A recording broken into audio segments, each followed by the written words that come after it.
Ok, probando sí, dos sí.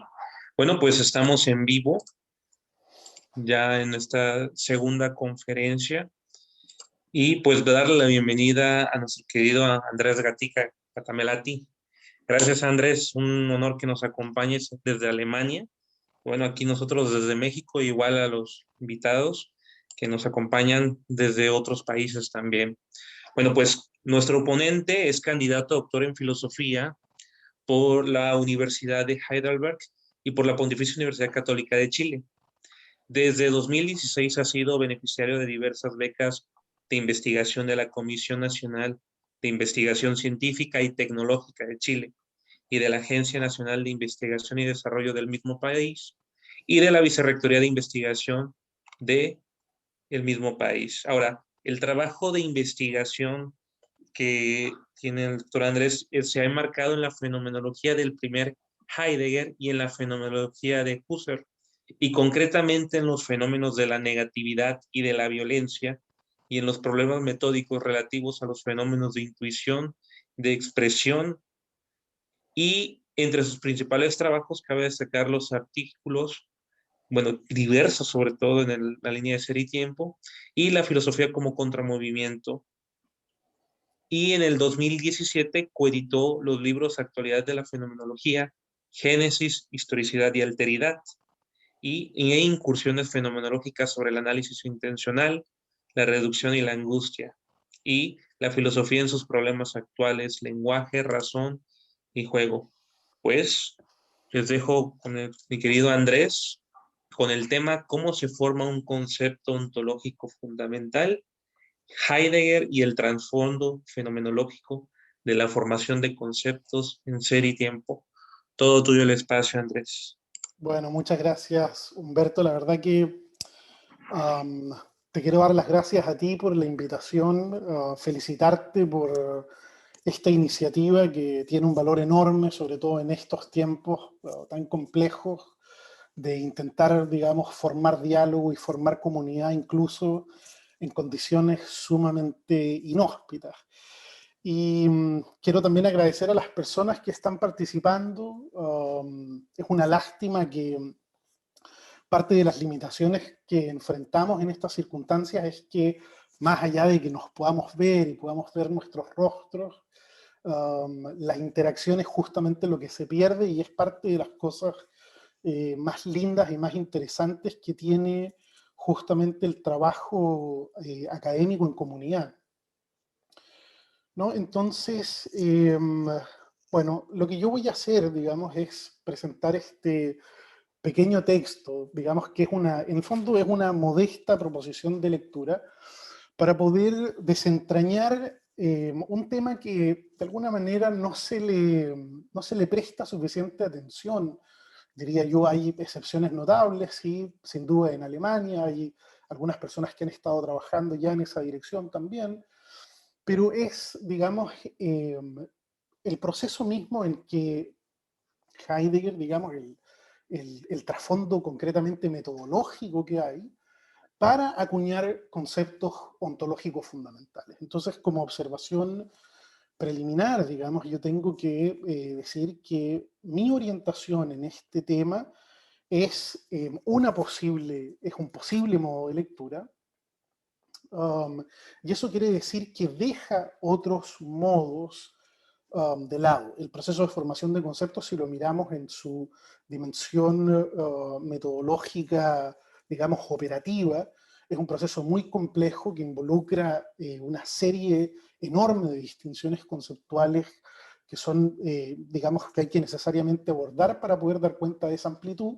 Y en ese sentido, digamos, lo que yo voy a presentar como trasfondo fenomenológico apunta inmediatamente a algo así, como la mediación metodológica, vale decir, la mediación fenomenológica para la formación de conceptos y concretamente a partir del problema de los nexos de expresividad, digamos, que es algo que Heidegger, sobre todo el joven Heidegger, aborda profusamente. Y concretamente, digamos, la línea de orientación que a mí, digamos, motiva el trabajo que les voy a presentar, y ya que tengo algo de tiempo, voy a tratar de, digamos, dedicarme, voy a tratar de intentar desglosar el texto que voy a ir leyendo con algún tipo de intervención aclaratoria.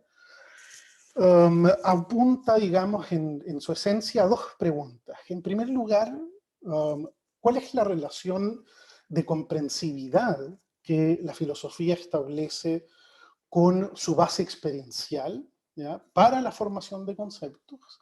Y por otra parte, ¿cuál es la dirección concreta que los procesos de articulación de conceptos en la filosofía reconocen o se establecen respecto de esas experiencias fundamentales? Entonces, dicho de la siguiente manera, el trasfondo metodológico de la formación de conceptos no se refiere a un mapeo historiográfico de, digamos, las soluciones en disputa, sino por el contrario apunta justamente a mostrar cuál es el rol específico, en primer lugar, de ciertas experiencias disruptivas para la articulación de conceptos y algo así como las direcciones en que, digamos, estos procesos de explicitación conceptual se llevan a cabo.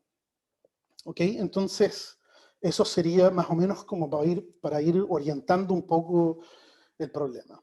Entonces, parto leyendo y voy a ir tratando de ir agregando algunas aclaraciones que pueden ser relevantes para que podamos entender mejor de qué se trata. Entre 1925 y 1928, Heidegger desarrolló una versión altamente original de la formación filosófica de conceptos. Sin embargo, dado que los fenómenos de conceptuación estuvieron siempre subordinados para él a su capacidad mostrativa, en efecto, abro comillas, primero los fenómenos, luego los conceptos, cierra comillas, la tematización de las operaciones involucradas en la formación de conceptos propiamente tal, entendida como una práctica fenomenológica fundamental, nunca fue objeto de una tematización pormenorizada.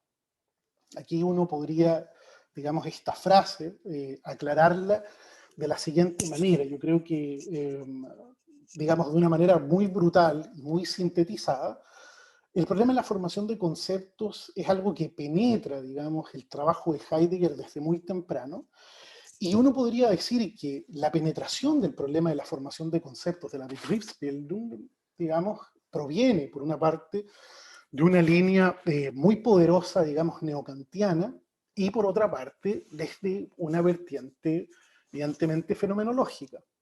Entonces uno podría decir que el problema de la formación de conceptos, tal como lo hereda, por decir así, el jovencísimo Heidegger, ¿no?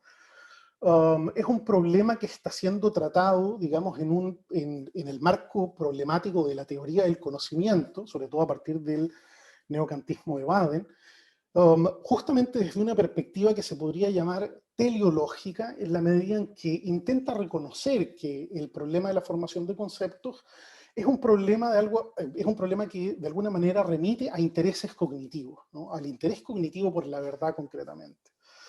Entonces, la teoría de formación de conceptos, de alguna manera, digamos, neokantiana, y sobre todo la de Rickert, que es justamente, digamos, el primer maestro que tiene Heidegger, es una teoría de la formación de conceptos extremadamente logicista, y uno podría decir, digamos, hay ciertas interpretaciones en disputa sobre estos temas, pero digamos, esta dimensión logicista que Heidegger critica como un logicismo vacío, apunta al hecho de que la formación de conceptos no tiene algo así como una limitación o un tipo de constricción a partir de los múltiples sensibles que están siendo unificados, ¿no? O sea, la formación de conceptos es, por decir así, la proyección de una manera de ver, ¿cierto?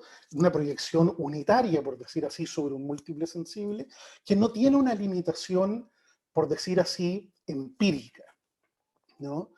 Entonces, por otra parte, digamos, los conceptos dentro de la teoría neokantiana se entienden no como imágenes de la realidad, por eso mismo. Hay que recordar que los neokantianos hablan ahí de un hiatus irrationalis, o sea, de una especie de incompatibilidad radical o de inconmensurabilidad radical entre el concepto y la realidad, de tal modo que para los neokantianos los conceptos son principios de selección. No son solamente, digamos, por decir así, con un concepto no vamos en dirección a la realidad para capturarla simplemente, sino que al mismo tiempo nos distanciamos de ella de alguna determinada manera. Entonces, frente a esa dimensión logicista que tiene una especie de, digamos, neutralidad ontológica en la medida en que quiere permanecer efectivamente en la construcción conceptual sin consideración de la dimensión empírica, ahí hay un micrófono prendido, a ver si alguien lo puede apagar. Bueno, entonces, frente a ese modelo, la fenomenología, digamos, y la fenomenología husserliana reacciona a esa dimensión, por decir así, ultralogicista de la formación de conceptos. ¿En qué sentido?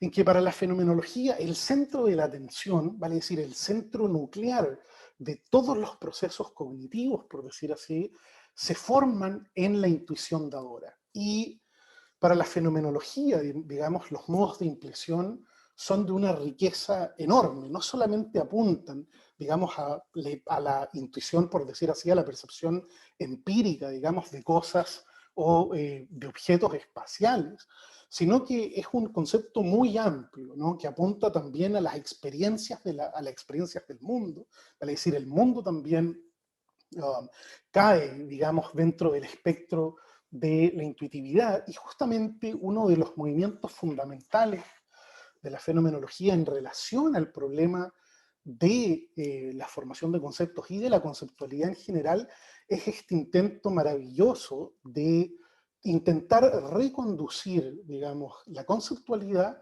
a las experiencias donantes, ¿no? Entonces hay un texto que es muy bonito y que yo, digamos, se los traduzco para ustedes, que está en Juba 25, digamos, en Husserliana 25, donde Husserl, pero según Theta, es en realidad Stein, la que contribuye a este texto, pero es un texto maravilloso que muestra justamente la permanente tutela que ejerce la intuitividad para la fenomenología. Entonces, dice, toda formación de conceptos originales, toda formación de conceptos originales es la acuñación de una expresión para algo visto. Ahí la palabra para visto es gesehenes. Antes de poder captar algo conceptualmente, primero debo tenerlo, debe estar ante mis ojos en una intuición dadora. El tipo de intuición que sea es irrelevante para la formación de conceptos. Solo es necesario que algo venga a donación a lo que pueda prestarle expresión, un sentido de intuición que se convierte, que se convierte en un significado de una palabra cuando lo expreso verbalmente. Entonces, si uno mira, digamos, en el marco de esta respuesta fenomenológica al problema de la formación de conceptos, lo que va a caracterizar, digamos, la formación de conceptos en Husserl, y esto es algo que impacta muy potentemente al joven Heidegger, es justamente esto que se conoce, digamos, como la Rückgang auf die Lebenswelt, ¿no? Entonces, esta vuelta al mundo de la vida, ¿no? Y aquí, por mundo de la vida, en el fondo a lo que tenemos que apuntar es a este suelo, digamos, que fundamenta ciertas posibilidades de desarrollo y ciertas posibilidades de explicitación. Eso también va a estar, digamos, coordinado con esto que Husserl va a llamar, un momento, que acá tengo también la cita, un método radical de investigación, ¿no? Esto lo encuentran en Juba 32, donde los conceptos básicos de la ciencia, ¿cierto?, están buscados a partir de la experiencia del mundo. Entonces uno podría decir que la formación de conceptos en Heidegger, si es cierto lo que yo acabo de decir, primero los fenómenos, luego los conceptos, está puesto de manera fundamental, a diferencia de lo que se podría entender que era, digamos, la teoría de formación de conceptos de raigambre neokantiana, como teniendo su centro de atención en el problema de la intuitivación, ¿no? Entonces Heidegger, por ejemplo, y el problema de la intuitivación quiere entenderse en este caso concreto como el problema de la experiencia, ¿vale? Es decir, la experiencia puede ser analizada intencionalmente, tenemos algo experienciado y tenemos un experienciar, y tenemos diferentes niveles que Heidegger los va a tratar como un Betroffensein, ¿vale? Es decir, y un Beteiligtsein, en el sentido de que la experiencia, digamos, nos involucra por una parte, pero al mismo tiempo la experiencia tiene, según Heidegger, disponibilidades, y esas disponibilidades las llama el Verfügbarkeiten, que de alguna manera permiten algo así como el despliegue conceptual a partir de esas experiencias. Este es el movimiento fundamental que ya hace la fenomenología husserliana, ¿no? Pensar, digamos, los modos de acceso como siendo centrales para el problema del despliegue de los conceptos. Entonces, en Gesamtgabe 59, Heidegger dice, el problema de la conceptualización filosófica no es de carácter posterior, científico-teórico, es el problema filosófico en su origen, es el problema de la adquisición de la experiencia filosófica, explica el camino de la experiencia filosófica.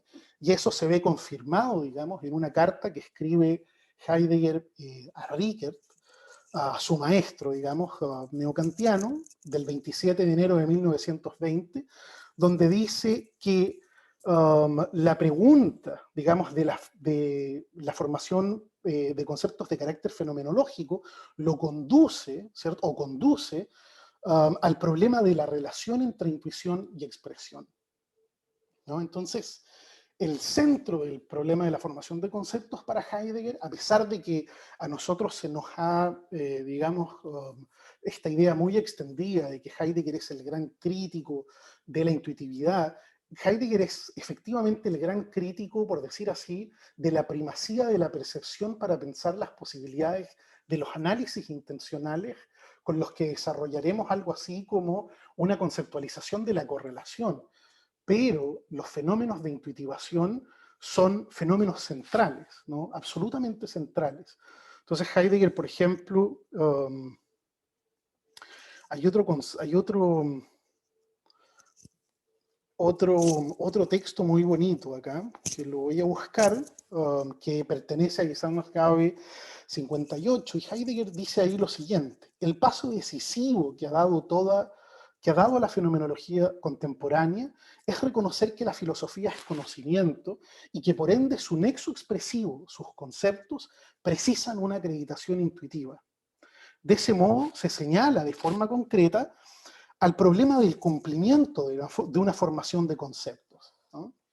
Entonces, para el joven Heidegger, y aquí ya me estoy extendiendo mucho en mi precisión al texto, pero para el joven Heidegger el problema central es cómo acreditamos los conceptos, vale decir, cómo conseguimos el estándar de prueba de los conceptos que acuñamos para poder determinar algo así como el fenómeno del origen, ¿no? Y el fenómeno del origen es la vida, digamos, en su dimensión originaria, lo que va a llamar Heidegger la vida fáctica, ¿no? Que es, digamos, la vida en su sentido transitivo, digamos, como vivir, digamos, algo determinado, pero al mismo tiempo en su sentido intransitivo, como vivir ¿no? Vivir intensamente, ¿no?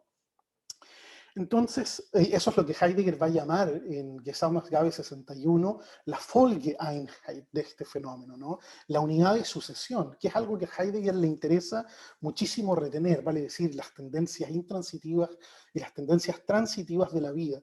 Entonces, si la pregunta es, ¿queremos determinar, digamos, la filosofía tiene que ser justamente algo así como una expresión conceptual de un determinado fenómeno que es la vida fáctica? La pregunta es, ¿cómo acreditamos estos conceptos, ¿no? Entonces, ese sería el centro del problema.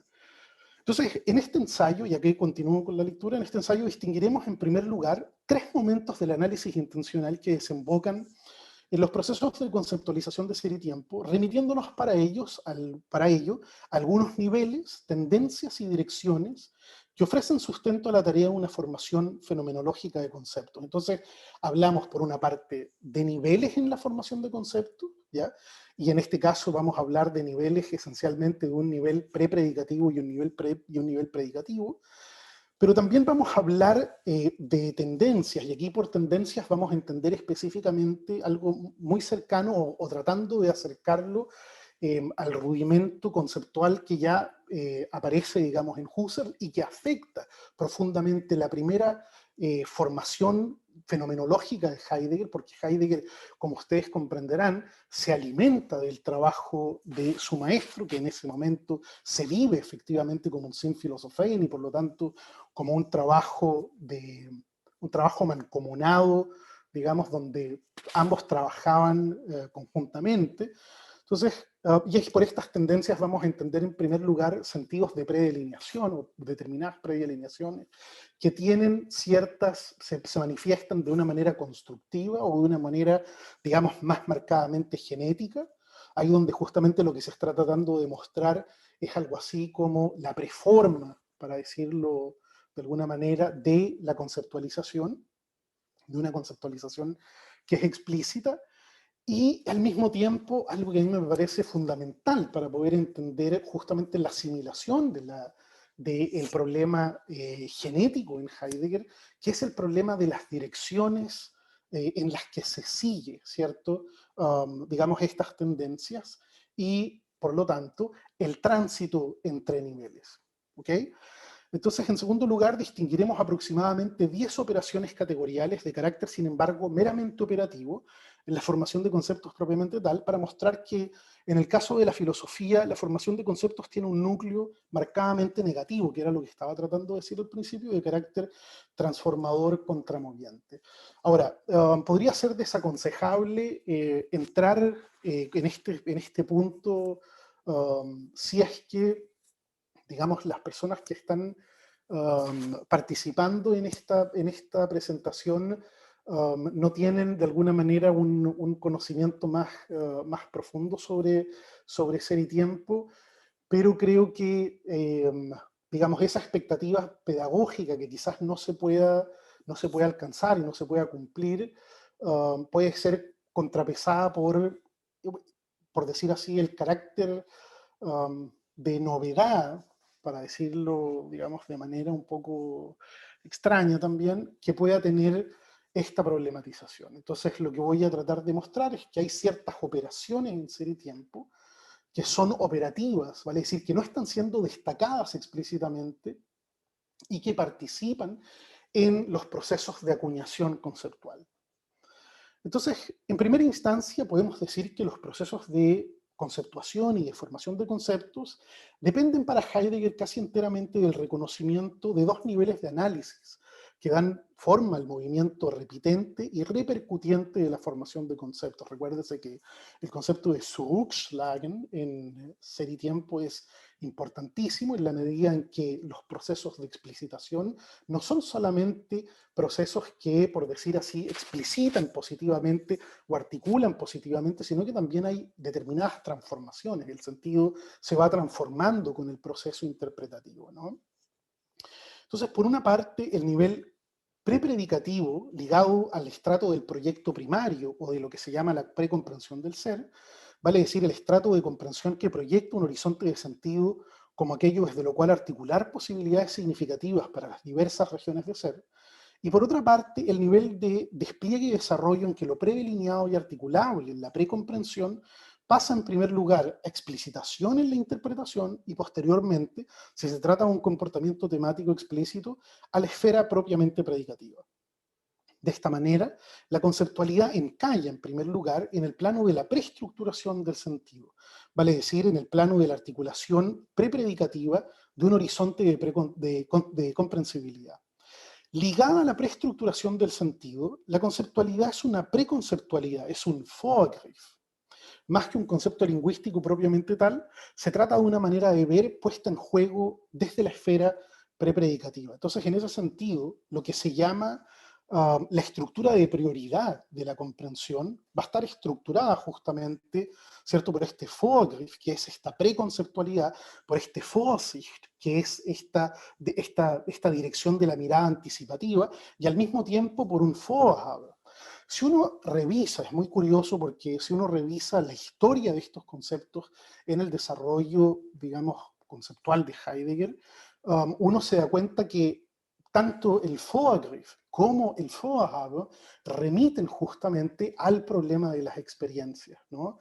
O sea, la experiencia lo que hace es predelinear de alguna manera una preconceptualidad y al mismo tiempo en su capacidad donante tiene un Vorhaben, que no solamente hay que destacar el sentido anticipativo, sino justamente el sentido del haben, ¿no?, del tener, ¿no? Entonces, mediante esta diferenciación, Heidegger apunta a mostrar que la conceptualidad no es primeramente un fenómeno ligado al lenguaje, ya que al abismarse éste en las formas prepredicativas del sentido, ella formaría parte, antes bien, de los modos y maneras de concebir al ente fuera de las concretas expresiones lingüísticas que ella pueda encontrar. Aúna con ello, es en los fenómenos de despliegue donde, como se sabe, ¿cierto?, la precomprensión encuentra su dirección más propia, en la medida en que es en los posibles desarrollos a nivel interpretativo, que no son por sí mismos predicativos, donde la comprensión llega a ser lo que es. Cada uno de estos niveles de análisis no será, sin embargo, autónomo respecto de los modos de apropiación en que ellos se ejecutan, ¿no? En este sentido, estos niveles, y ante todo el tránsito entre ellos, encontrará su realización en lo que Heidegger ya desde 1919 denominara actitudes fundamentales, Grundhaltungen, o posiciones fundamentales, Grundeinstellungen. Vale decir, las direcciones de apropiación en las que en cada caso el tránsito entre la esfera prepredicativo-comprensiva y el interpretativo desplegante se realiza. Vale decir que la filosofía, en cuanto a actitud, lo que garantiza de alguna manera es que el paso desde esa experiencia prepredicativa a la experiencia predicativa se mantenga en una determinada dirección que no es exactamente la misma dirección que pudiera estar disponible para el trabajo de las ciencias, ¿no? En 1927, y ya con Ser y Tiempo finalizado, Heidegger retomará nuevamente este momento del análisis intencional para poner al descubierto las direcciones y las tendencias en que se realiza el tránsito desde los niveles de la preconceptualidad prepredicativa a la explicitación lingüística. Desde esta perspectiva, tanto la filosofía como la ciencia poseerán un nivel prepredicativo y un nivel predicativo. Pero la diferencia estribará en el modo en que se ejecutan estos niveles en las posiciones fundamentales que las caracterizan. O sea, habría una diferencia en las posiciones fundamentales y resultado de esa diferencia en las posiciones fundamentales, que son justamente las que se encargan de reconducir, ¿cierto?, a determinadas experiencias que son de carácter prepredicativo, ¿cierto? Ahí se fijaría entonces una diferencia importante entre el proceder de la ciencia y el proceder de la filosofía. Adicionalmente a los niveles y a las actitudes fundamentales deslindadas, Heidegger pondrá en juego, si bien no de modo temático, dos tendencias fenomenológicas distintas que se suman a los niveles de la precomprensión y de la explicitación interpretativa y que estarán desde luego presentes tanto en las actitudes fundamentales de las ciencias particulares como en la de la filosofía, a saber, por una parte, una tendencia genética y que nosotros interpretaremos en este caso como génesis de significatividad, vinculada a lo que va a llamar Heidegger un realzamiento, y acá emplea una palabra que es totalmente técnica en el vocabulario filosófico, que es el concepto de Abhebung, que significa justamente realzar o destacar, ¿no? Abhebung, ¿no? Son verbos que son efectivamente, digamos, delimitan una acción muy precisa, ¿no? Y uno los ve, son verbos muy bonitos, ¿no? Bueno, en este caso una sustantivización, pero el verbo es abheben. O el realzamiento entitativo que lleva positivamente desde la vía prepredicativa y cotidiana hasta la esfera predicativa objetual, y por otra parte una tendencia que vamos a llamar constructiva, vinculada a la proyección de una posibilidad de determinación que, aunque no predada, organiza lo dado y lo predado y permite su despliegue último en procesos interpretativos de explicitación. Ya, esto es bien complejo, pero a lo que apunta fundamentalmente es que la dimensión constructiva, como se sabe, es la construcción, en primer lugar, digamos, para Heidegger, es un momento del método fenomenológico, pero la característica fundamental de la construcción es que es una dimensión comprensiva, es una dimensión de la comprensión y por lo tanto tiene una dimensión esencialmente ejecutante, ¿ok? Um, Esto lo que implica, digamos, es que el proceso de construcción, lo que intenta hacer es ofrecer una predelineación, ¿ok?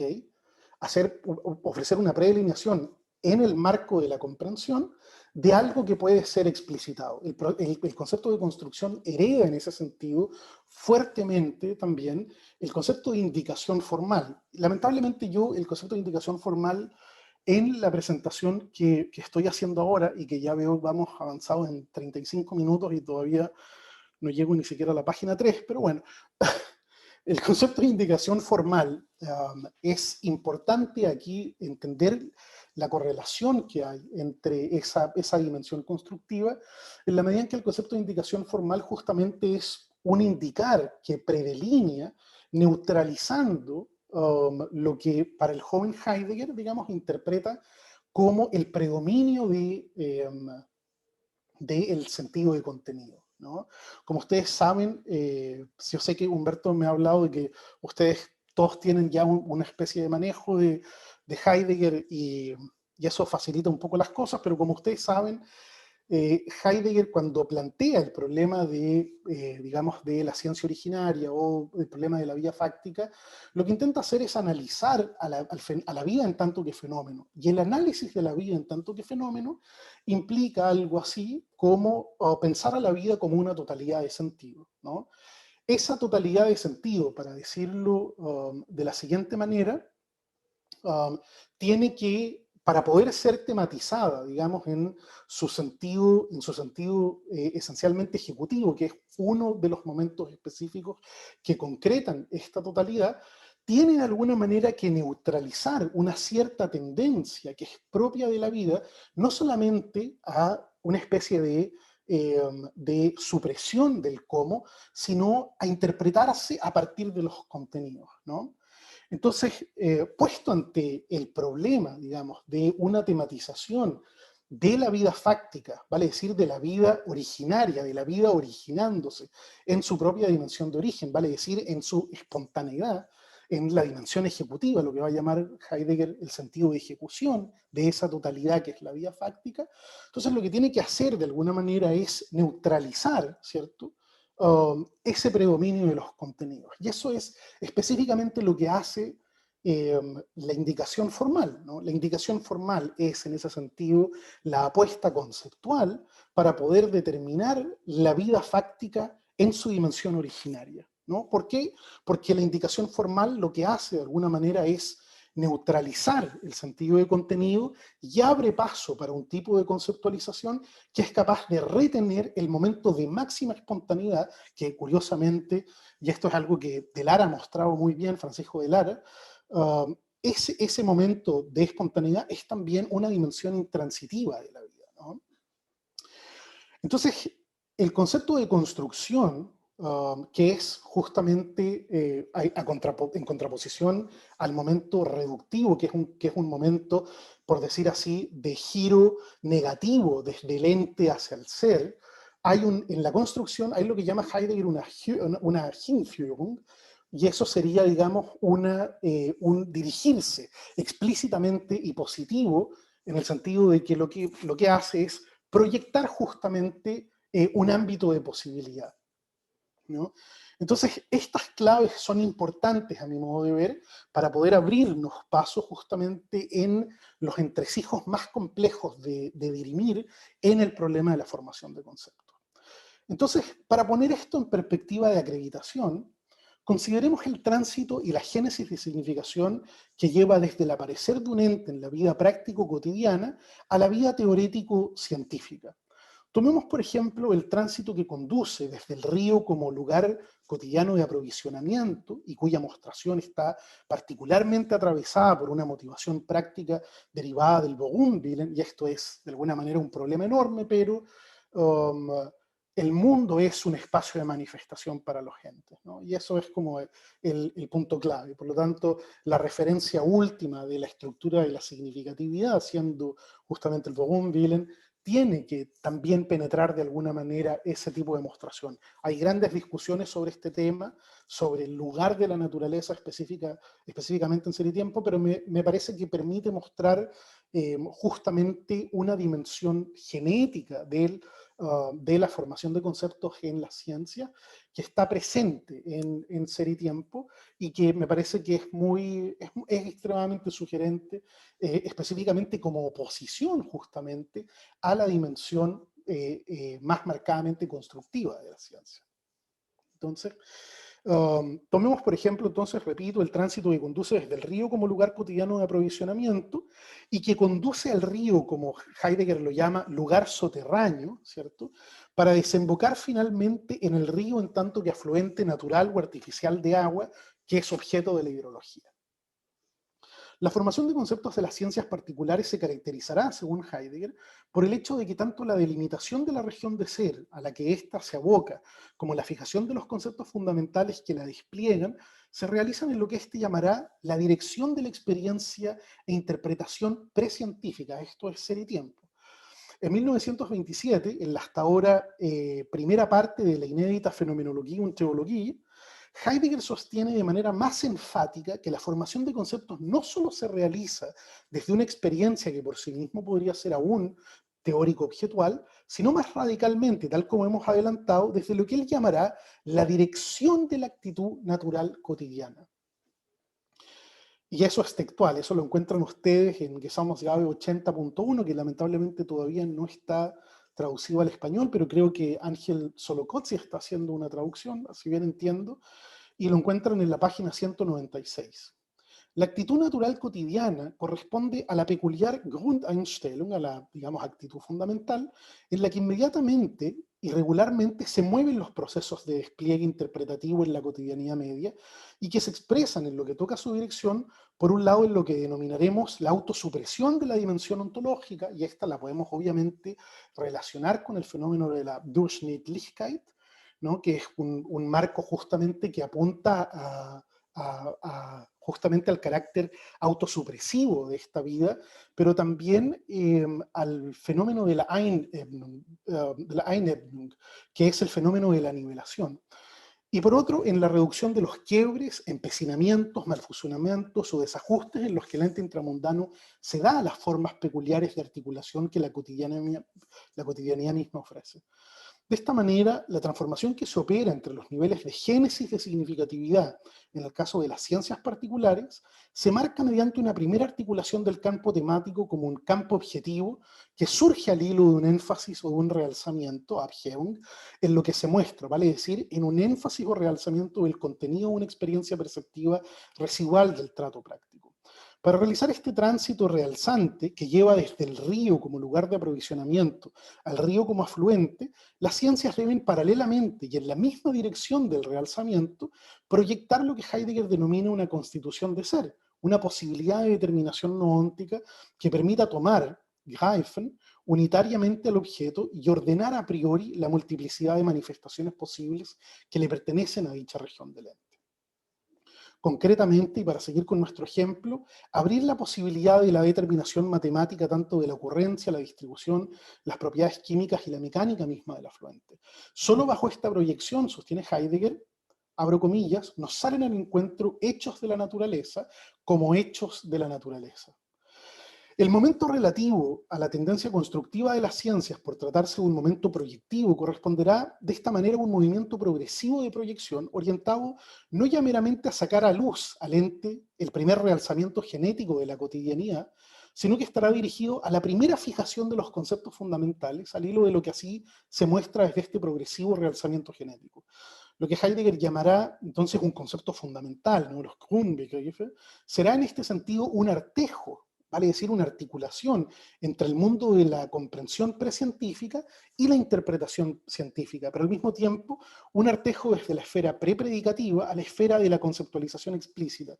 Y esto me parece que de alguna manera es forzoso en la medida en que si es que la totalidad estructural que configura el sentido, digamos, tiene esta estructura de anticipación, los Grundbegriffe tienen también una especie de dirección, digamos, en la prearticulación que tiene lugar en el sentido. Y quizás una prueba de eso también puede ser es que Heidegger llama al concepto fundamental un Niederschlagen, vale decir una precipitación de sentido, ¿no? Una palabra muy hermosa que creo que también la emplea Husserl. Entonces, los conceptos fundamentales no corresponderán primaria y exclusivamente a una figura lingüística y ni siquiera de modo prioritario a un concepto explícito, sino más bien a un modo de ver y de concebir una determinada región de lo ente, que ciertamente puede ser a partir de ahí articulada lingüísticamente. El concepto fundamental será ante todo y en primer lugar una determinación de ser obtenida en y con la primera fijación proyectiva de la constitución de ser y por tanto será una figura del sentido y por lo tanto también de la preconceptualidad que lo articula y no en primer lugar un fenómeno del lenguaje. Toda conceptualidad explícita tiene pues su origen en una preconceptualidad o Vorgriff que preestructura el sentido como horizonte de comprensión e interpretación. Del hecho de que la proyección se realice en la misma dirección que el realzamiento genético, se seguirán dos consecuencias decisivas para la formación de conceptos de las ciencias particulares. La fijación de los conceptos fundamentales que se realiza en y por medio de una progresiva tematización del ente y que incluye una proyección constructiva de su ser, será en el caso de las ciencias, en último término, de carácter atemática, en la medida en que las ciencias, por la dirección que sigue el proyecto, vale decir, por la actitud fundamental que las motiva, carecerán de alguna manera de una situación hermenéutica radicalmente transparente. Este es otro tema complejo, sujeto a muchas discusiones, así que es un tema delicado. En este sentido, las ciencias no serán capaces de constituir una situación hermenéutica radical en la medida en que la situación hermenéutica solo es capaz de articularse en el tránsito entre la Lage, lo que llama Heidegger, digamos, la verdad que no me acuerdo cómo lo llama en español, pero el concepto de Lage quiere decir la primera forma de aperturidad, que es de carácter impropio, ¿cierto?, se transforma por medio de las figuras de la Durchsichtigkeit, vale decir, de la transparencia, se transforma en una situación, ¿no? La situación tiene evidentemente un involucramiento distinto con la dimensión existentiva específica de carácter propio, por lo tanto, entonces ahí hay una transformación. Una de cuyas posibilidades, la situación, lo que llama Heidegger situación, cuyas posibilidades en el marco de los tránsitos desde la esfera prepredicativa a la esfera de la apropiación interpretativa es lo que Heidegger denominará precisamente la situación hermenéutica. Esta, en último término, es la consecuencia de que el proyecto y el realzamiento se realicen en la dirección de la cotidianidad, en la medida en que esta dirección se caracterizará por una suerte de supresión de la dimensión ontológico-trascendental misma. Y ahí volvíamos de nuevo a la idea de la Durchschnittlichkeit, ¿no? En la cotidianidad, el ser estará desde luego siempre ya puesto en juego, pero al modo de una precomprensión, no temáticamente, como comprensión ontológica explícita. Esto quiere decir que la explicitación que va desde la vida precientífica a la vida científica, aun cuando pueda calificar como un modo de transparencia, porque esto es algo que Heidegger reconoce explícitamente, está recortada en el caso de la ciencia. Esta, sin embargo, no será la única consecuencia de explicar conceptos de la actitud natural cotidiana.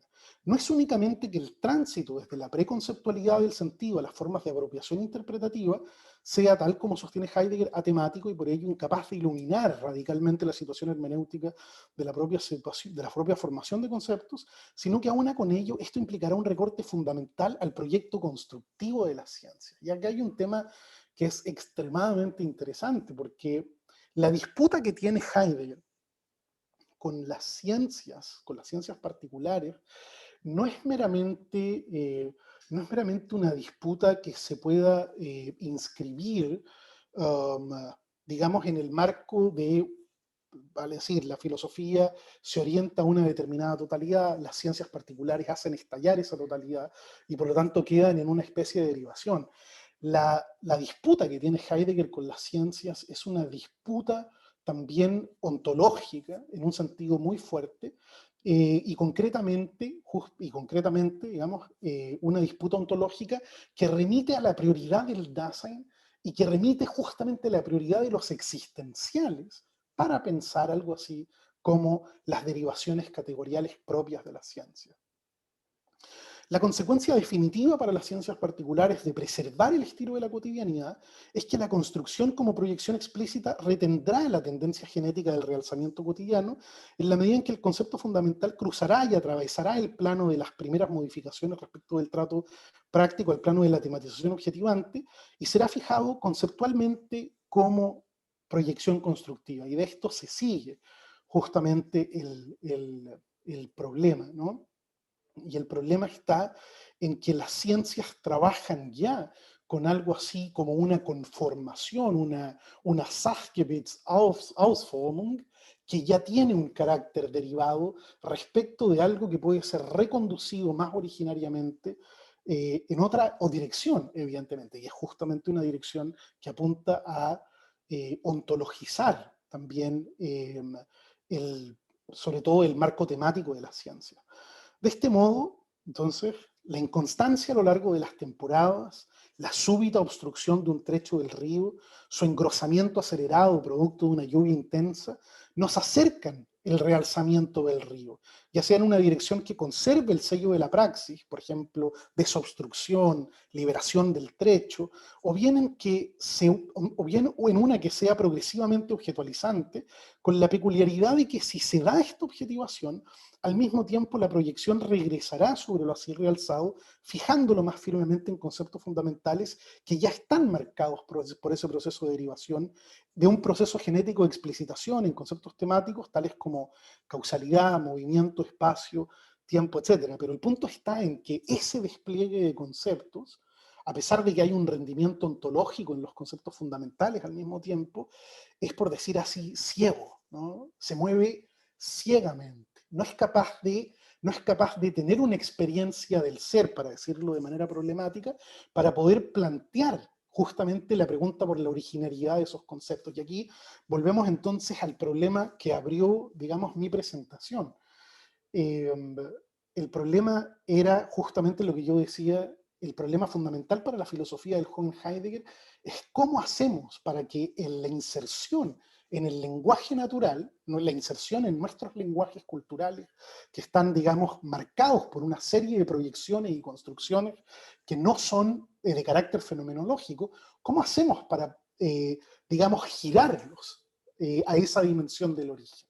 ¿No? ¿Cómo podemos, entonces, y aquí justamente la diferencia está, digamos, marcada con una discusión sobre el concepto de historia? Ustedes se recuerdan, lamentablemente no tengo el párrafo aquí, pero creo que es el parágrafo 2, si mal no recuerdo, o no, parece que es el 3, donde Heidegger dice que lo prioritario, digamos, no es ni siquiera la formación de conceptos de la historia, sino la historicidad. O sea, esa es una línea, digamos, muy hermosa, que tiene que ser desglosada, evidentemente, para mostrar que a dónde apunta la disputa de Heidegger con las ciencias, ¿no?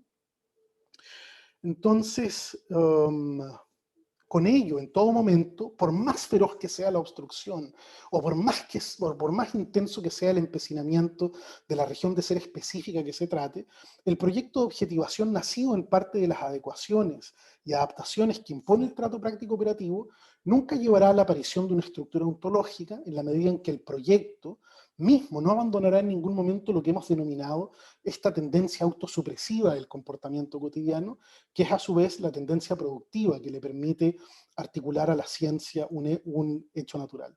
Entonces, yo creo que voy a leer esta última parte y voy a dejar, digamos, esta peripecia que quizás no es muy aconsejable de recorrer, eh, sobre los momentos categoriales específicos de la formación de conceptos, pero me voy a detener en lo que yo considero que puede ser una primera diferencia para pensar algo así como las condiciones de formación de conceptos a nivel filosófico y específicamente los conceptos de la filosofía, los conceptos de la ontología fundamental. Frente a esta tendencia de la ciencia, Heidegger cree que tanto la tendencia genética como la constructiva de la formación de conceptos tenderán a modificarse de manera radical en el caso de la filosofía.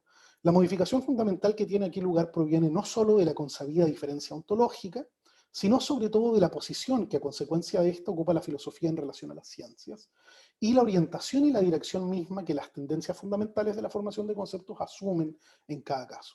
Al ser la filosofía, en el proyecto de Heidegger, el suelo de la fundamentación ontológicamente no deductiva de las ciencias y de las regiones de ser, su autoconstitución en términos genéticos y constructivos asumirá una dirección distinta que en el caso de las ciencias particulares. Digamos, no es deductiva en el sentido de que el ser no está siendo entendido como generalidad, ¿no?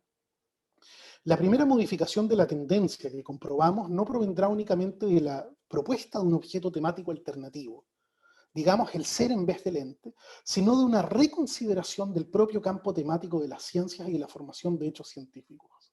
La filosofía, en su modalidad de ontología regional, cree Heidegger, Gegenstandgebiete de la tematización, y Gegenstandgebiete es la región, digamos, la región de objetos de la tematización científica, que fija el concepto fundamental, no coincide cuando es visto desde la filosofía con lo que va a llamar Heidegger el Sachfeld, que es el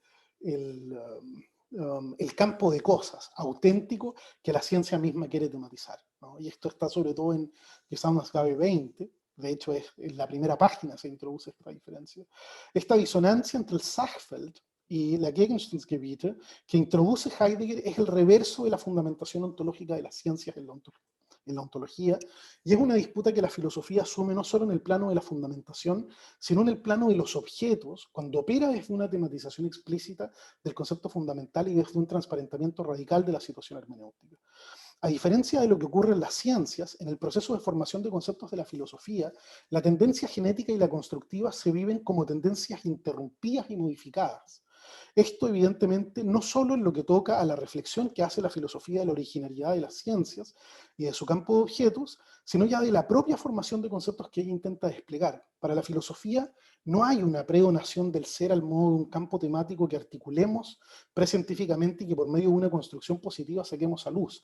Esto porque el paso desde la experiencia prescientífica a la científica no se vive en el caso de la ontología al modo de las ciencias, es decir, en un despliegue y explicitación de carácter positivo, río como ente natural de un trato más o menos práctico, río como objeto natural teórico, sino como contramovimiento. En este sentido, Heidegger es enfático al sostener que la primera precomprensión del ser no está dada como comprensión originaria, sino como un vector de la interpretación. Sabemos que debemos trabajar con una precomprensión y con la propia cotidianidad, pero no sabemos en qué dirección, ¿no? Entonces yo creo que lo dejo hasta aquí, Humberto, para, digamos, abrir, no sé, la ronda de preguntas, porque digamos, va ganando mucha mayor complejidad, y creo que ya se nos va acabando el tiempo, porque yo lamentablemente tengo un poco de apuro en este momento. Claro, claro, no, pues gracias, Andrés, magistral, magistral. Y ante esta complejidad, pues queda abierto ahorita el panel de preguntas para el ponente. ¿Quién gusta? El doctor Jan Arjaren. Adelante, doctor.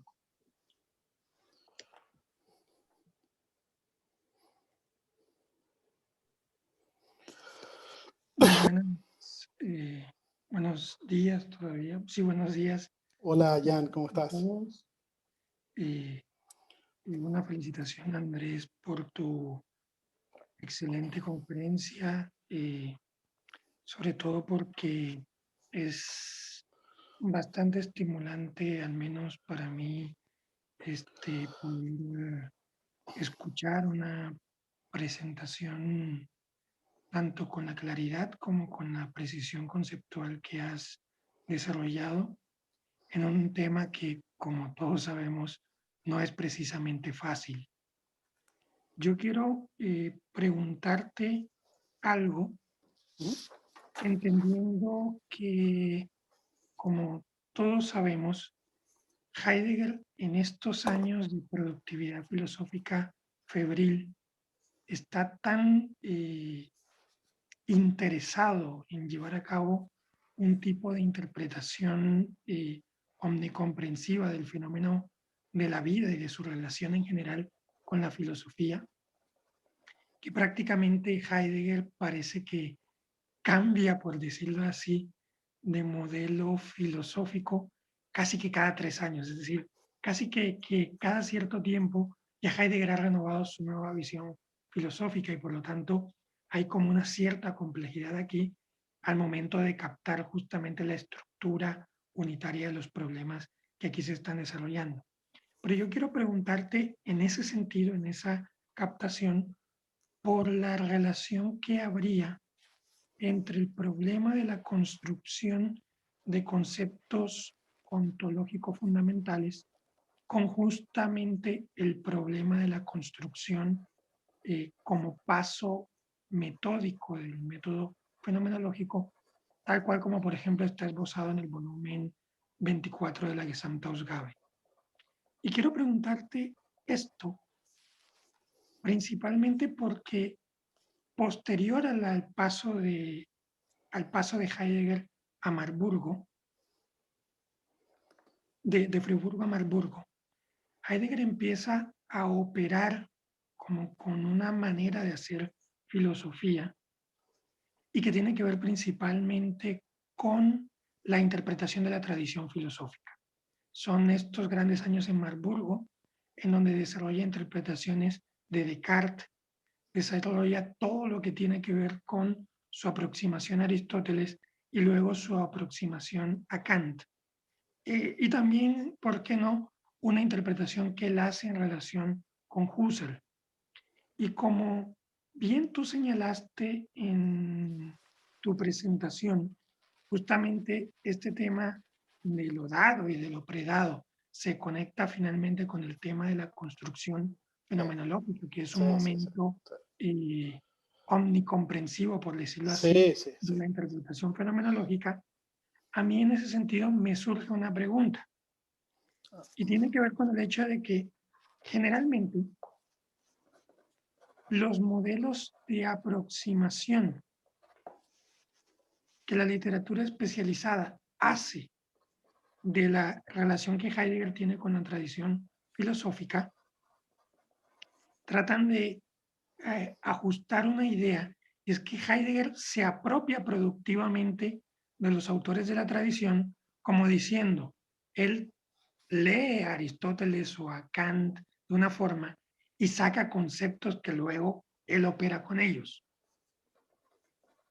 Pero lo llamativo que quiero plantear aquí respecto del problema que tú has presentado muy bien y que me sirve a mí como para determinados impulsos, tiene que ver justamente con el tema de la comprensión y con el tema de la construcción y con el hecho de que el interés de Heidegger no es tanto el de apropiarse positivamente o no de la tradición para él obtener conceptos fundamentales, sino más bien reconducir la experiencia filosófica que realizaron filósofos como Aristóteles o como Kant al plano de la experiencia trascendental o del concepto de ser que está vinculado al concepto de construcción fenomenológica. Por eso Ser y Tiempo a veces es como un libro bastante extraño, porque nos muestra, por decirlo así, toda la construcción conceptual, pero no nos muestra genéticamente de dónde Heidegger sacó las cosas. Exactamente. Y a veces los intérpretes toman, por decirlo así, esa filigrana y entonces dicen, bueno, Heidegger es injusto con Kierkegaard, Heidegger es injusto con Aristóteles, Heidegger es injusto con Kant, porque precisamente él trabajó estas cosas antes y no las está diciendo en Ser y Tiempo. Pero lo llamativo aquí es que no es tanto un proceso de apropiación, sino un proceso de construcción de la experiencia trascendental, y en ese sentido lo que Heidegger hace es retrotraer a los fenómenos de la tradición a la experiencia trascendental. Y eso creo yo que tiene como un caso ejemplar, y me parece que esto lo quisiera poner a discusión contigo, con la construcción del concepto de cuidado. El cuidado es como el concepto más complejo de tematizar en Ser y Tiempo, precisamente por su generalidad trascendental y por el tipo de construcción fenomenológica que Heidegger hace de él.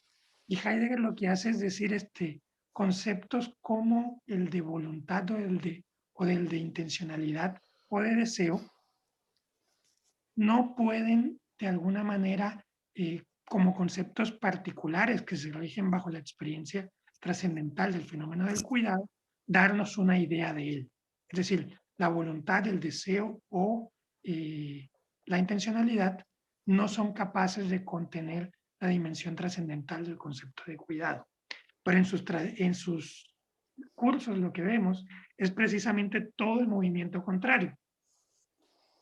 Entonces, en ese sentido, quisiera preguntarte, ya lo he mencionado, Está es bien, está bien. ¿cómo tú ves la relación que tiene toda esta interesante problemática del fenómeno de la construcción de conceptos fundamentales con justamente el problema de la lectura de la tradición y de cómo Heidegger opera con esos dos temas?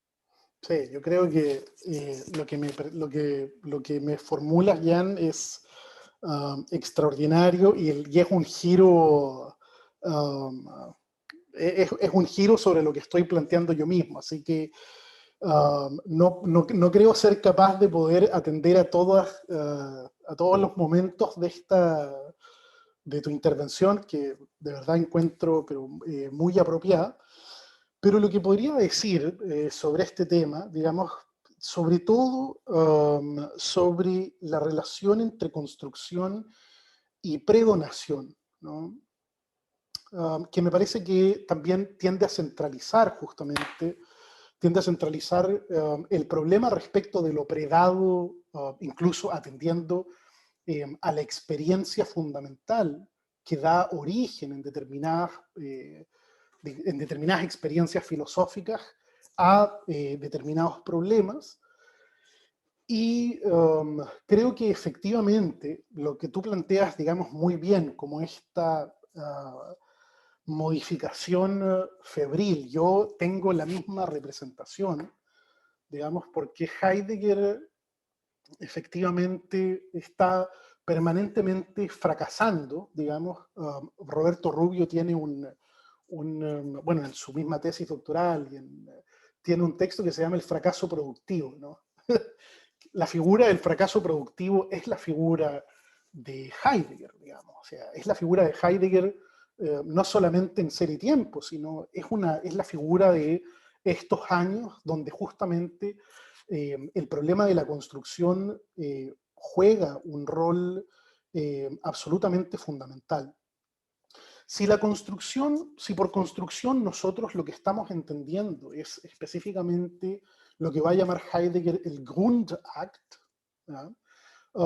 Vale decir, por construcción estamos entendiendo tematización. El problema de lo predado es un problema singularmente importante en la medida en que justamente va a ser aquello que de una u otra manera va a determinar las posibilidades de la tematización. Esto afecta evidentemente incluso la propia manera en que Heidegger concibe la tematización que él realiza sobre el Dasein, y esto muy característicamente después de Ser y Tiempo. O sea, recordemos que en la recientemente publicada Zu eigenen Veröffentlichungen, ¿no? Sobre las propias publicaciones, Heidegger dice que él cree que de alguna manera es justamente en la construcción del Dasein donde se despliega algo así como una Verdinglichung, ¿no? Hay una especie de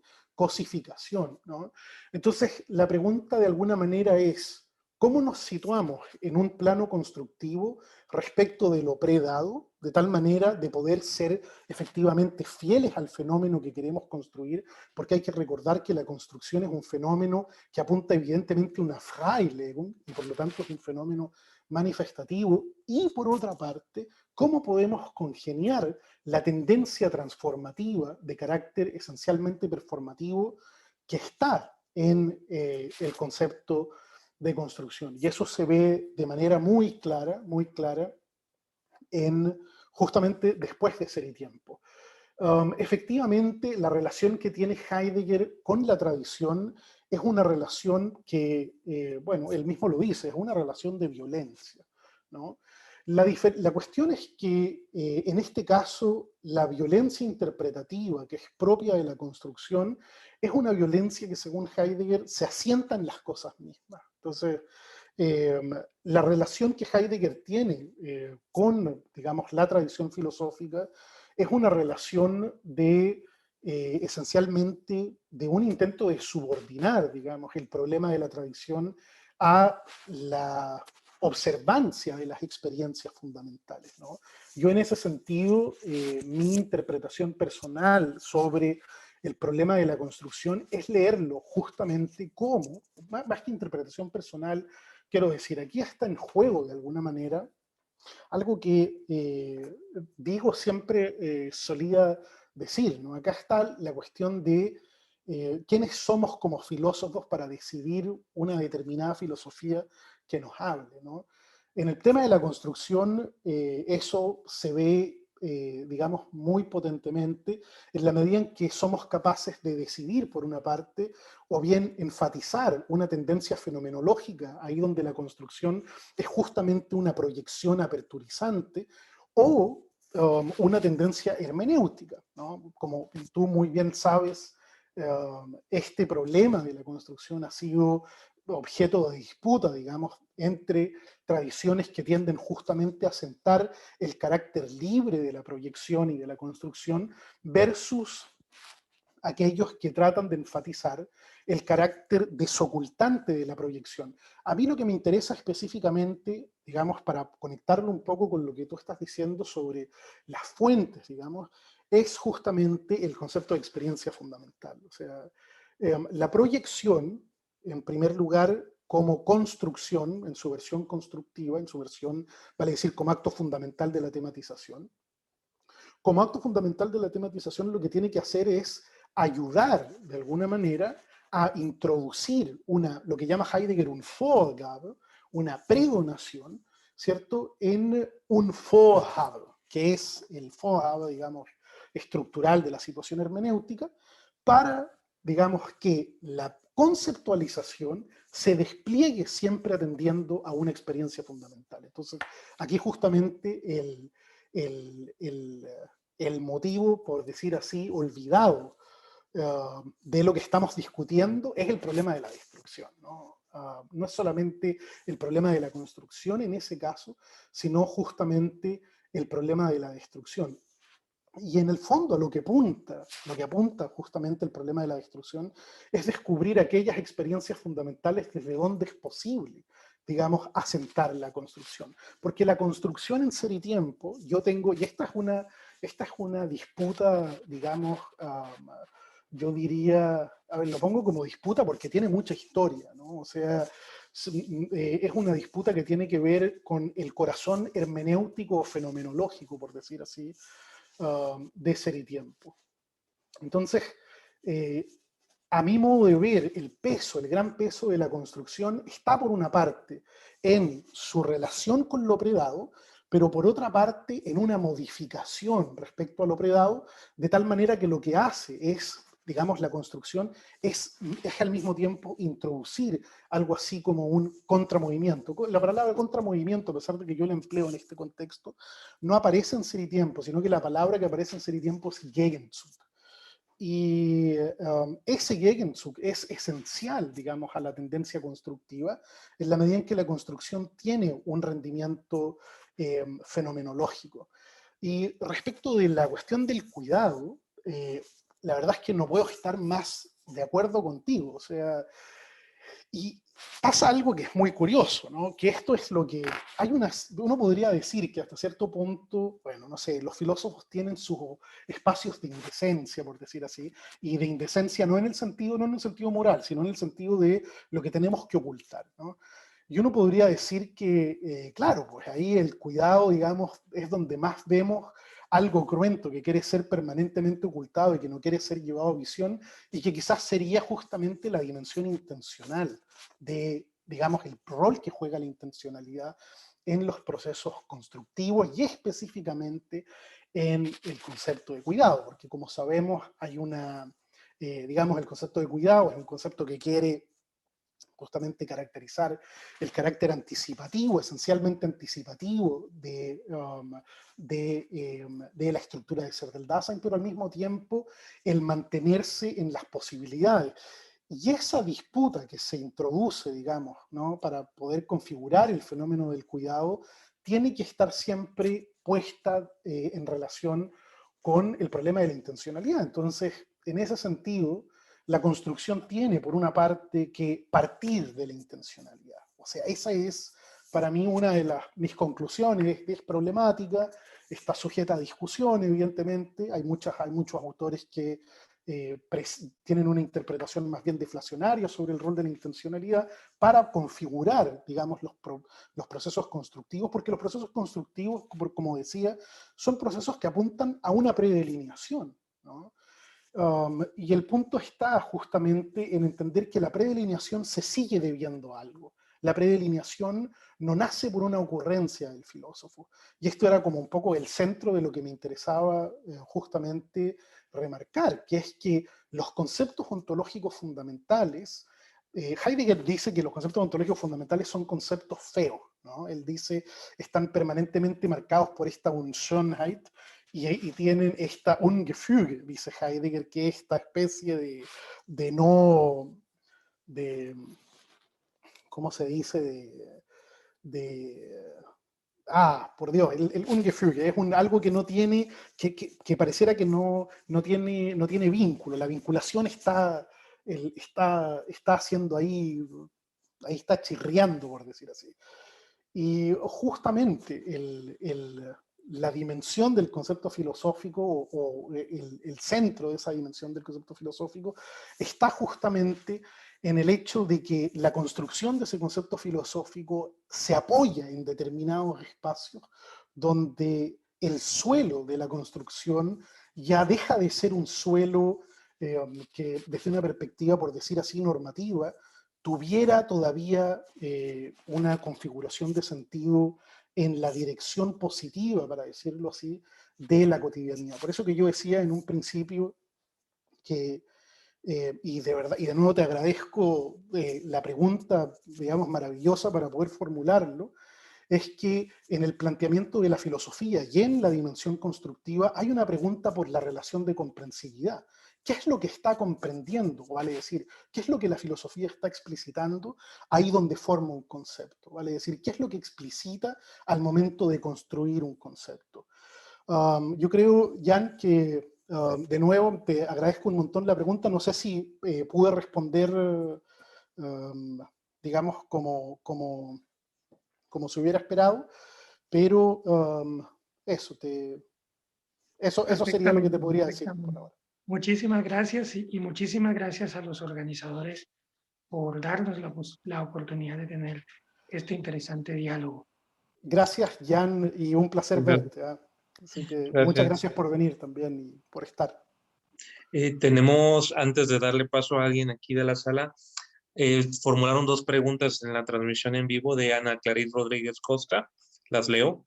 Gracias por la presentación, Andrés. Me gustaría hacer una pregunta. ¿Crees que podemos considerar a Heidegger como un antirrealista metafísico? Es la primera. Y la segunda, que la misma Ana Clarice nos hace, es: ¿crees que la tesis de la impregnación teórica que se debate en el marco de la filosofía de la ciencia puede lograr o saludar para las intuiciones de Heidegger sobre la ciencia? ¿Cómo se llamaba, perdón, la persona que preguntó?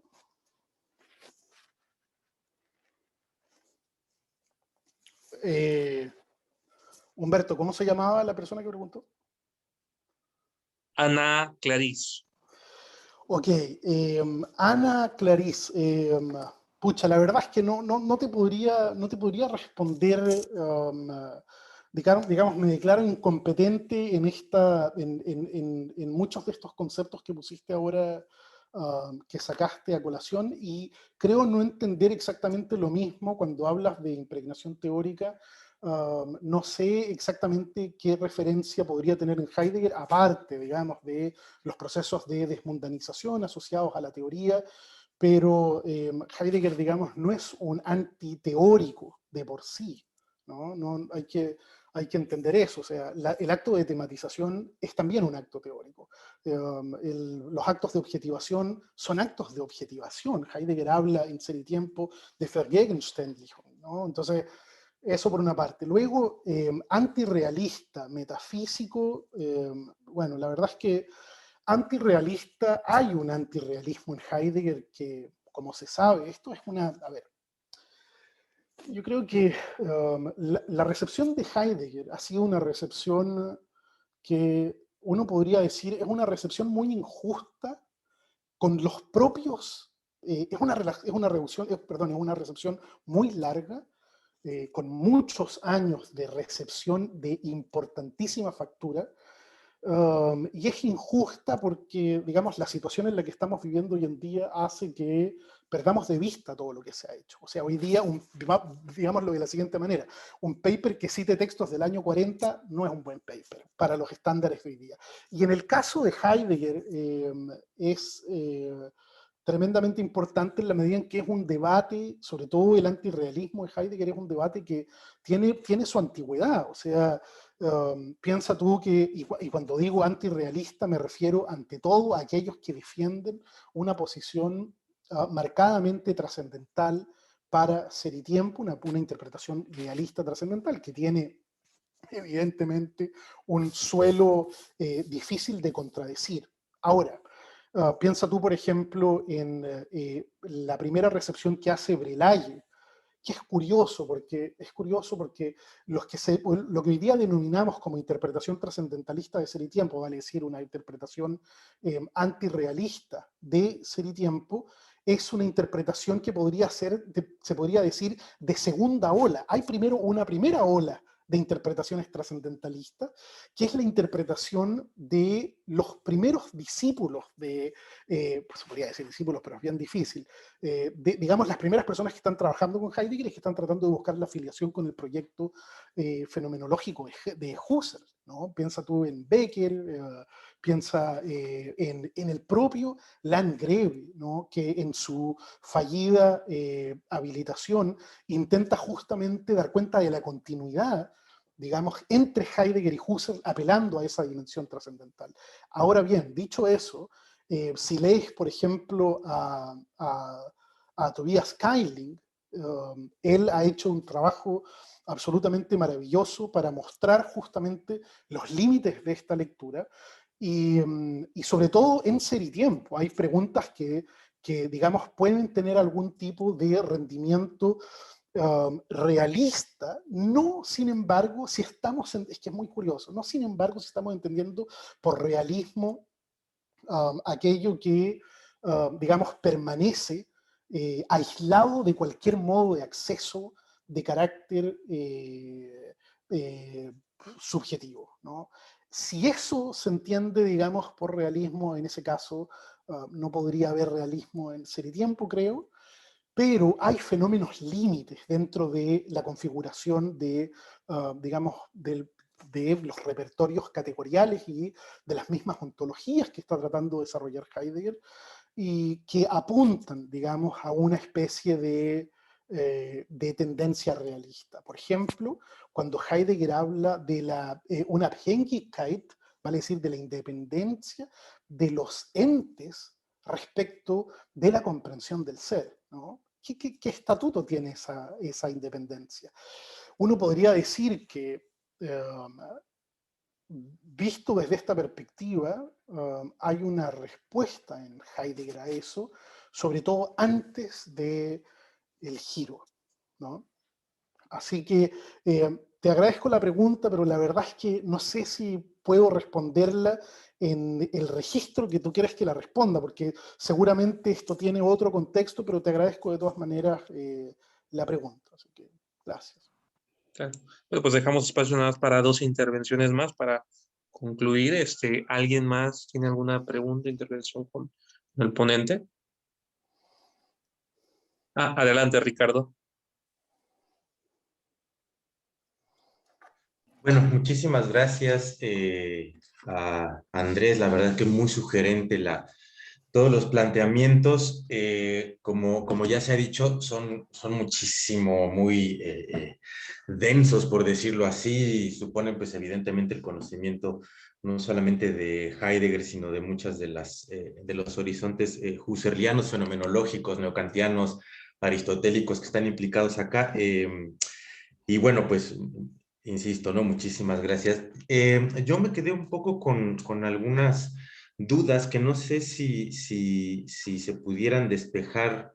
Obviamente son a lo mejor una incluso hasta naif, ¿no? Porque, bueno, en principio, lo de la mención que has hecho de la indicación formal, ¿no? Me parece muy importante, porque a veces me da la impresión de que más que de conceptos, Heidegger, sobre todo en lo que se ha llamado la década fenomenológica, está mucho más interesado, quizá aunque no lo desarrolla explícitamente en muchos de sus textos, en desarrollar más bien la lógica de la indicación formal como tal y no tanto de la conceptuación. No sé si esto sería correcto decir, ¿no?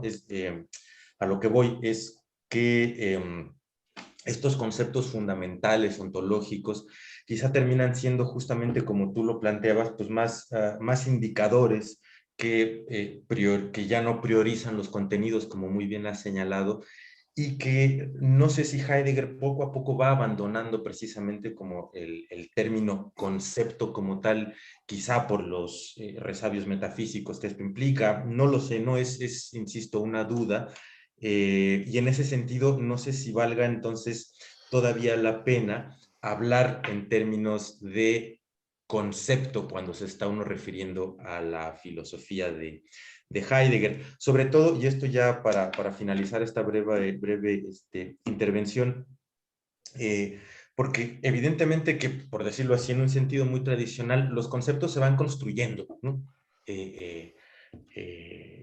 Pero no sé si en Heidegger,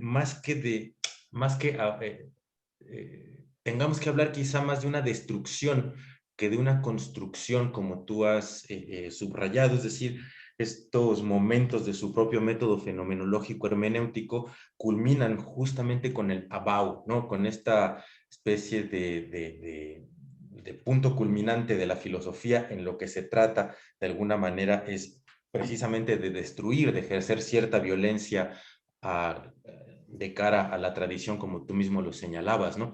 Entonces, y por ahí probablemente, y eso también es una mera sospecha, no sé si la configuración de conceptos, la construcción de conceptos, sea más como una suerte de profundización en el sentido de las palabras que nos ha heredado la tradición, pero que con Heidegger parece que se vuelven a iluminar de una manera originaria y profundamente significativa, ¿no? Es decir, Heidegger no inventa la palabra Sorge, ¿no? No porque a veces pareciera que construcción de conceptos es como si los filósofos se la pasaran por ahí inventándose cosas y haciendo libros con lenguajes que incluyen términos que nadie había usado antes, ¿no? Sino me parece más bien justamente lo contrario, ¿no? Como que Heidegger mismo parece que profundizando en la tradición y a través de la indicación formal va precisamente destacando experiencias, términos, ¿no? Se ha dicho, ¿no? El Sein zum Tode es un ejemplo también de la indicación formal y de una suerte de conceptuación. Entonces, bueno, pues no sé si pregunta, pero más bien pues una serie ahí de dudas que me ha dejado tu intervención. Y bueno, otra vez muchísimas gracias. Saludos acá desde Madrid. Y bueno, pues eso. No, está bien, está bien, está bien. Mira, lo que pasa es que, um, ya, mira, lo que pasa es que acá hay que partir de los textos, ¿no? Ese es el problema, ¿no? Hay que partir de los textos porque de otra manera uno no sabe dónde buscar bien. Entonces, yo creo que estaría de acuerdo con lo que tú planteas bajo una comprensión muy específica de lo que es el concepto, ¿no? O sea, si por concepto estamos entendiendo, y eso ya está bien, que está perfecto, si estamos entendiendo una imagen de la realidad, ¿ya? una imagen mental de la realidad. Si estamos entendiendo una figura lingüística, ese obviamente no es el problema de la formación de conceptos, ¿no? El problema de la formación de conceptos es, por el contrario, el problema de la explicitación, ¿ya?, de la propia lógica, que no es una lógica reductible a operaciones judicativas, para decirlo de esta manera, que están presentes en la propia vida. La vida tiene sentido. Esa es la primera, ese es el primer problema. La vida tiene sentido. Y la pregunta es, ¿cómo explicitamos esos sentidos, ¿no? Entonces, el problema de la formación de conceptos, y vuelvo a leerte este texto, ya que está en Gesamthausgabe 59, Heidegger dice, el problema de la conceptualización filosófica no es de carácter posterior, científico-teórico, ya como para poder distinguir, y ahora voy un poco para poder un poco desglosar esto, que quizás no se entienda bien o quizás yo no lo presenté con toda la claridad que debería haber ameritado. Científico-teórico es el problema filosófico en su origen, dice Heidegger. Es el problema de la adquisición de la experiencia filosófica, y ahí para recoger un poco a donde creo que te estás tratando de apuntar, es el problema de la experiencia filosófica, explica el camino de la experiencia filosófica. Entonces, hay que primero distinguir en los tipos de formas de conceptos que hay, ¿no? Heidegger es un especialista en lo que en Chile nosotros decimos embolinar la perdiz. ¿En qué sentido? En buscar y refinar, embolinar la perdiz en sentido filosófico productivo, en refinar aquello que se entiende por concepto, ¿no? Entonces Heidegger va a distinguir conceptos de orden, por ejemplo, de los conceptos que él llama expresivos, ¿no? Entonces, un concepto de orden sería nuestro típico, bueno, que es un problema mucho mayor en Husserl también, pero bueno, es un problema, el concepto de orden es aquel concepto que tiene su inserción primaria, ¿ya?, en el ámbito del contenido, pero no en cualquier ámbito del contenido, no en el ámbito del contenido en tanto significatividad, sino en un proceso peculiar de objetivación, ¿ya?, en un proceso peculiar de desmundanización que toma, digamos, como objeto lo que en fenomenología podríamos llamar el todo de ti, ¿no?, que es este hecho, digamos, que está ya determinado esencialmente. Entonces uno podría decir, ok, ya, la formación, si estamos hablando de conceptos, entonces tenemos un concepto de orden. ¿Y qué hace ese concepto de orden? Ese concepto de orden lo que hace es que la disponibilidad de la experiencia, ¿ya?, se ordene en una determinada dirección del sentido de contenido. Puta, de verdad que creo que, ojalá que no te esté hablando pero en el sentido de contenido, de tal manera que lo que produce son dos movimientos distintos, ¿ya? Un movimiento que Heidegger califica a partir de Husserl como generalización, y ese movimiento de generalización es lo que nos lleva desde el individuo a la especie, o digamos desde el individuo a lo que llama Husserl la singularidad idética, de la singularidad idética nos lleva a la especie, de la especie al género, del género al género supremo, y el género supremo nos permite dar cuenta de algo así como una unidad, que es una región. Y el otro movimiento distinto es un movimiento de vaciamiento completo del sentido de contenido. Entonces, si por conceptualidad estamos entendiendo esos dos movimientos, entonces tienes toda la razón. Eso no es una indicación formal. Ahora, si tenemos otra alternativa distinta, que este es el problema en el fondo de Heidegger, que es hacer filosofía, vale decir conceptualizar, pero una conceptualización que se quiere fenomenológica. ¿Y eso qué quiere decir? Una conceptuación que se quiere arraigada en las cosas mismas. Y ese arraigo en las cosas mismas tiene que ver con lo que va a llamar Heidegger, asociado al concepto de indicación formal, el concepto expresivo, ¿no? Entonces, hay conceptos para Heidegger que expresan la dimensión de origen en la medida en que retienen una configuración situacional, ¿ya? La indicación formal en ese caso concreto, y esto es algo que ha enfatizado, yo te recomiendo que leas la maravillosa tesis que escribió Stefano Cazzanelli sobre este problema, y Cazzanelli lo que dice de manera muy interesante es que la indicación formal tiene una tendencia intuitivante en el concepto expresivo, y eso me parece que es muy acertado, digamos, muy acertado. ¿Por qué? Porque a lo que Heidegger le interesa es la acreditación del concepto filosófico en esa determinada experiencia, en ese modo de acceso específico, donde lo que tiene el primado, digamos, del proceso de conceptualización, no es un contenido desmundanizado, sino es lo que él llama la esfera del origen. Pero el punto es este, la esfera del origen, la esfera de la vida fáctica, la esfera del Dasein, la esfera de la comprensión del ser, es una comprensión del ser justamente que quiere apuntar, no, Heidegger no le llama comprensión del ser porque sí, digamos, le llama comprensión para justamente delimitar un aspecto discursivo también, ¿no? Entonces, ese aspecto discursivo, ese aspecto de dimensión lógica es importantísimo para entender que la conceptualidad, que se entiende como indicación formal, la formación de conceptos como indicaciones formales, apunta a un espacio de intuitivación experiencial, o por decir así, un espacio de intuitivación situacional, que da cuenta de algo así como un concepto expresivo. Y Heidegger mismo, en una famosísima carta a Lewis, sostiene que a pesar de que él no habla ya del problema de la formalización y el problema de la indicación formal, siguen presentes en Ser y Tiempo. Entonces, digamos, te respondo con eso, pero creo que tiendo a entender a dónde apunta la duda, Ricardo. Yo creo que es una duda legítima, pero en el planteamiento de Heidegger es indisputable que Heidegger lo que está haciendo es, en primer lugar, una teoría de la formación de conceptos de carácter fenomenológico, y en segundo lugar, está tratando de dar cuenta de cuáles son los movimientos de acreditación específicos que permiten, eh, digamos, que los conceptos mismos sean donantes. Si lo que quiere la fenomenología lo que quiere es que su conceptualidad no sea una conceptualidad construida en cualquier lado. Lo que quiere hacer la fenomenología es reconducir todos los conceptos a experiencia. Entonces ahí está el valor enorme, digamos, de la dimensión intuitiva, y por eso mismo yo soy un acérrimo opositor, digamos. Si me puedo definir así en mi calidad de doctorando, muy humilde, digamos, pero yo soy un acérrimo opositor a todos los intentos de cosificación estupidizante que hay para poder alejar la relación entre Husserl y Heidegger. La relación entre Husserl y Heidegger es una relación absolutamente primordial. Es absolutamente primordial. Y se la tiene que reconocer porque de otra manera hacemos con Heidegger algo que Heidegger no estaba haciendo en ese momento.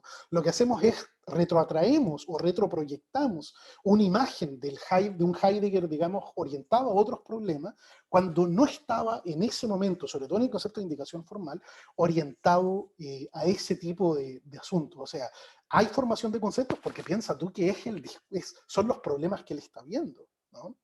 Pero lo que él quiere es evitar, por una parte, el vacío logicista de la teoría de formación de conceptos neocantiana, que no tiene ningún tipo de relación con lo concreto en el fondo, que es la subjetividad histórica, ¿no?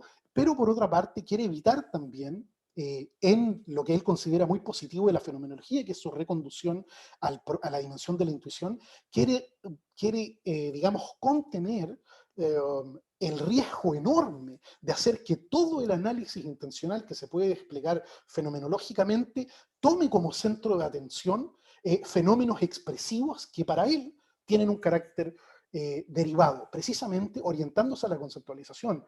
Pero Heidegger habla de objetivación, habla de conceptualización, habla de tematización, y él mismo, de hecho, hay una, como tú sabes, o como saben ustedes, en las primeras ediciones de Ser y Tiempo, creo, si mal no me equivoco, o sea, si mal no recuerdo, si no me equivoco, creo que hasta la séptima edición había una referencia en la segunda parte de Ser y Tiempo al problema de la conceptualidad. Y Heidegger dice, en una nota al pie de página, dice, bueno, el problema de la conceptualidad solamente será analizado en Tiempo y Ser. Bueno, Tiempo y Ser nunca llegó, ergo el problema de la conceptualidad sigue siendo una arena movediza, pero si vamos a Heidegger y vamos de buena fe a Heidegger buscando los textos y sobre todo mirando su relación con Husserl, yo creo que es inevitable la conclusión, Ricardo, de que Heidegger está esencialmente preocupado por la formación de conceptos.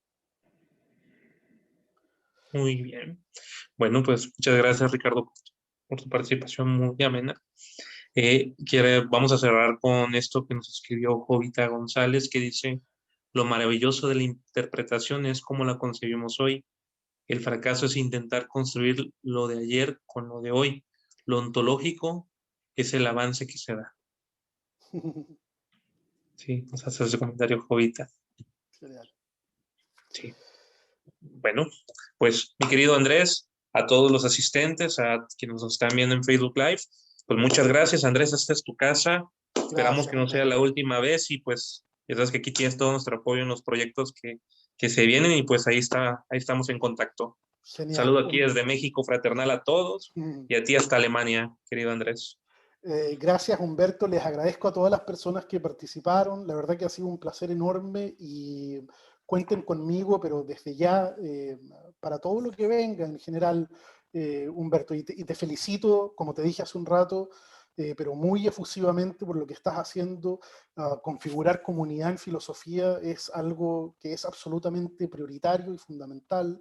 Y estos esfuerzos son esfuerzos genuinos y que tienen impacto, creo yo. Así que muchas gracias y espero que nos podamos ver en algún minuto pronto personalmente. Claro, claro. No, y pues y seguirles invitando a todos. Tenemos nuestra serie de conferencias, pues ya de aquí a diciembre, ya tenemos agenda para el siguiente año.